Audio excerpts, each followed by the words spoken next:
मंत्र्यांच्या PA PS ओएसडीवर आता मुख्यमंत्री कार्यालयाचा वॉच असणार आहे। अधिकाऱ्यांच्या कामगिरीचा सातत्याने आढावा घेतला जाणार आहे। अधिकाऱ्यांविषयी तक्रारी आल्या आणि त्यात तथ्य आढळल्यास त्यांना घरी बसावे लागणार। अधिकाऱ्यांची उसनवारी तत्वावर मंत्री कार्यालयात भरती केलेल्या मंत्र्यांनाही यामुळे चाप बसण्याची शक्यता आहे। जी यादी आली मंत्र्यांकडून त्यातले 16 जण हे दलाल आणि फिक्सर होते। 16 जण दलाल आणि फिक्सर होते।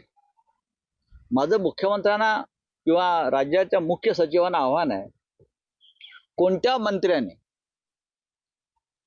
आपला ओएसडी किंवा पीए म्हणून अशा फिक्सरची नावं पाठवली ती तुम्ही जाहीर करा की हे कोण फिक्सर आहेत। आणि या फिक्सर किंवा दलाल पीए यांची जी नावं पाठवली, माझ्या माहितीप्रमाणे हे सर्व मंत्री हे शिंदे गटाचे आहेत, म्हणजे अमित शहांच्या पक्षाचे आहेत। ज्यावेळेस महाविकास आघाडी होती आणि त्यावेळेस पोलिसांच्या बदल्यांमध्ये 100 कोटी घेतले गेलेत, असे ज्यावेळेला शिवसेनेच्या तत्कालीन मंत्र्यांवरती ज्यावेळेला आरोप झाले, मग त्यावेळेला संजय राऊत साहेब कुठे होते?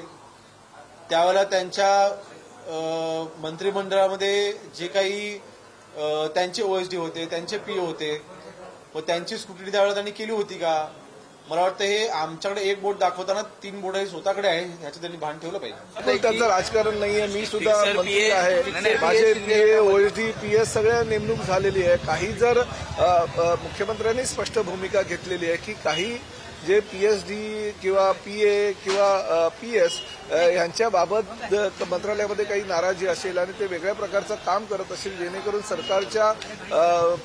सरकारवर त्या माध्यमातून जर विरोधी पक्षाच्या वतीनं ताशेरे ओढले जात असेल, तर अशा काही लोकांना मंत्र्यांपासून लांब ठेवणं गरजेचं आहे। आणि त्यामुळे मुख्यमंत्र्यांनी तो जर निर्णय घेतला असेल तर त्या निर्णयाचं मी स्वागत करतो।